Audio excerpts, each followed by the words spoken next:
ជំរាបសួរបងប្អូនទាំងអស់គ្នាថ្ងៃនេះខ្ញុំមកបង្ហាញបងប្អូនទាំងអស់គ្នាពីរបៀបធ្វើទឹកកាពិសម្រាប់បុកល្ហុងឬមួយក៏ទឹកកាពិសម្រាប់យើងយកទៅធ្វើសាច់អាំងណាបងប្អូនហើយជាដំបូងគឺនាងខ្ញុំប្រើម្ទេសផ្លោកក្រៀមរបស់យើងគឺចំនួន2ផ្លែត្រាំទឹកឲ្យរីកហើយយើងយកមកហាន់ហើយខ្ញុំប្រើហាយប៊ីគឺចំនួន1ក្តាប់យើងយកមកបុកវាចូលក្នុងត្បាល់ឲ្យម៉ត់ដើម្បីយកទៅលីងហើយខ្ញុំក៏បានប្រើសំបកខ្ទឹមដែរហើយគ្រឿងផ្សំនៅក្នុងថ្ងៃហ្នឹងគឺខ្ញុំប្រើមានកាពិចំនួនកន្លះគីឡូ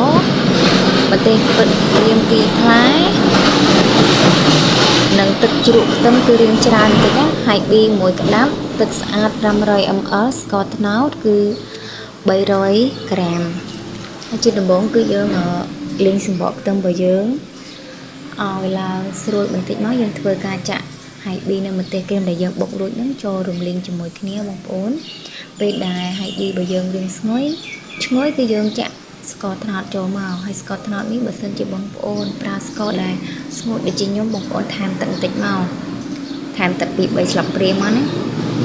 ដើម្បីឲ្យស្កររបស់យើងឆាប់រលាយតែបើសិនជាស្ករបងប្អូនរាវហើយគឺមិនបាច់ថែមទឹកក៏បានដែរហើយយើង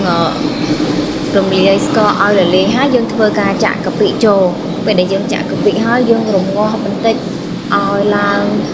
កាពិនិងស្ករបើយើងឡើងឈ្ងុយបន្តិចយើងធ្វើការចាក់ទឹកជ្រក់ខ្ទឹមចូលបងប្អូនជ្រក់ខ្ទឹមរបស់យើងណាហើយយើងកូរច្របល់ចូលគ្នាមកអាកន្លែងខ្ញុំដាក់កាពិហើយនឹងជ្រក់ខ្ទឹមញ៉ាំបានថតទេប៉ុន្តែបងប្អូនធ្វើតាមអ្វីដែលខ្ញុំនិយាយក្នុងវីដេអូហ្នឹងទៅហើយទឹកកាពិនេះគឺខ្ញុំរងាស់ប្រហែលជា1ម៉ោងជាងដើម្បីឲ្យវាឡើងខាប់តិចបងប្អូនបើសិនជាបងប្អូនចង់បានរសជាតិដូចហ្នឹងបងប្អូនអាចថែមស្ករបន្ថែមកាពិច្រើនជាងហ្នឹងក៏បានដែរណាបងប្អូន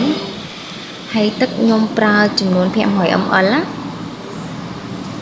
ទឹកស្អាតរបស់យើងទឹកយើងដាំឆ្លងរាល់ថ្ងៃហ្នឹងហើយយើងរងាស់ប្រហែលជា1ម៉ោងឬក៏2ម៉ោងទៅតាមដែលបងប្អូនចង់បានតែសម្រាប់ខ្ញុំគឺខ្ញុំយករៀងខាប់ល្មមខ្ញុំអត់យកខាប់ពេកទេគឺយកល្មមណាបងប្អូនហើយទឹកកាពិហ្នឹងបើសិនជាបងប្អូនធ្វើឲ្យបងប្អូនមានច្រកក្នុងដបស្ងួតឲ្យស្អាតគឺយើងអាចរក្សាទុកបានយូរបងប្អូនដាក់ក្នុងទូត្រជាក់យើងធម្មតា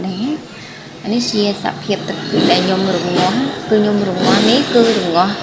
រីងឡើងពាក់កណ្ដាលឆ្នាំងឲ្យបងប្អូនហើយបងប្អូនបើសិនជាកុំដាក់ឆ្នាំងតូចដាក់ឆ្នាំងរីងធំមកដើម្បីកុំឲ្យពេលដែរកាពិរបស់យើងវាពុះទៅវាផុលហៀមកក្រៅឆ្នាំងខ្ញុំដាក់ឆ្នាំងរីងតូចពេលដែរពុះទៅរឿងផុលចេញមកក្រៅបងប្អូនហើយពេលដែលយើងរងាស់ហើយយើងទុកអន្តិចគឺយើងយកមកច្រោះបែបនេះដើម្បីយកកាកនិងកំតិចទីដូចជាសំបកខ្ទឹមស្លឹកខ្ទឹមហើយនឹងកាកកាពិចេញណាបងប្អូនហើយយើង